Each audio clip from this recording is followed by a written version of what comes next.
Ready start. भाइयों और बहनों, हमने बुराई की निंदा करने में कभी संकोच नहीं किया है, चाहे उसके करने वाले हिंदू हों या सिख हों या मुसलमान हों। इसलिए अगर हिंदुओं या सिखों या रियासत के कर्मचारियों ने जम्मू प्रांत में कोई दुर्व्यवहार किया है तो हम निश्चित रूप से उसकी निंदा करते हैं और उनके किए पर खेद प्रकट करते हैं। लेकिन मेरे सामने जम्मू सूबे के 95 गांवों की एक विस्तृत सूची है जिनका पाकिस्तान से आए आक्रमणकारियों ने विध्वंस किया है। भिंबर जैसे एक काफ़ी बड़े कस्बे को लूटकर उसे ध्वस्त कर दिया गया है और भी कस्बों पर घेरा डाल दिया गया और पुंछ और मीरपुर के इलाकों के काफ़ी बड़े हिस्से आज हमला करने वालों के अधिकार में हैं। क्या यह इस बात का संकेत देता है कि कश्मीर की ओर से पश्चिमी पंजाब पर आक्रमण हुए?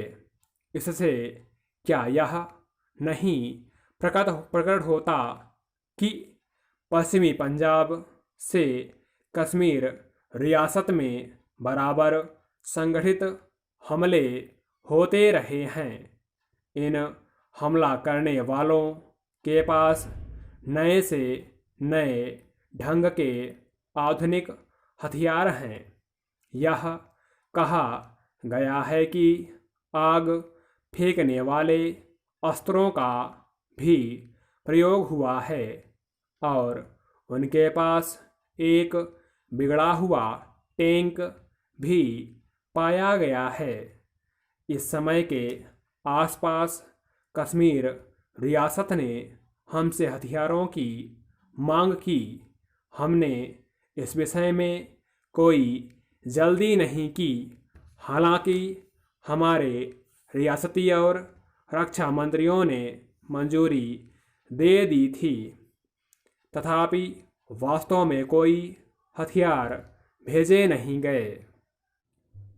24 अक्टूबर की रात को पहली बार कश्मीर रियासत की ओर से भारत में मिलने की तथा सैनिक सहायता की प्रार्थना की गई। 25 तारीख को हमने रक्षा समिति में इस पर विचार किया, लेकिन सेना भेजने के विषय में इस कार्य की प्रत्यक्ष कठिनाइयों को ध्यान में रखते हुए कोई निर्णय नहीं किया। 26 तारीख को सवेरे हमने इस मामले पर फिर विचार किया। अब तक स्थिति और भी नाजुक हो चुकी थी। धावा करने वालों ने कई कस्बों में लूटमार की थी और माहोबा के विशाल बिजली घर को, जहां से सारे कश्मीर में बिजली पहुंचती है, नष्ट कर दिया था। वे घाटी में प्रवेश करने ही वाले थे। श्रीनगर और सारे कश्मीर का भाग्य अधर में था। हमारे पास सहायता मांगने के जरूरी संदेश न केवल महाराज की सरकार की ओर से बल्कि जनता के प्रतिनिधियों की ओर से भी आए, खासकर कश्मीर के उस बड़े नेता और नेशनल कॉन्फ्रेंस के सभापति शेख मोहम्मद अब्दुल्ला के पास से। कश्मीर सरकार और नेशनल कॉन्फ्रेंस दोनों ही ने इस पर जोर दिया कि कश्मीर का भारतीय संघ में प्रवेश हम स्वीकार करें। हमने इस प्रवेश को स्वीकार करने का और हवाई जहाज़ों से सेना भेजने का निश्चय किया, लेकिन हमने एक शर्त लगाई थी कि इस प्रवेश पर रियासत में शांति और व्यवस्था स्थापित हो जाने के बाद कश्मीर की जनता की राय ली जाए।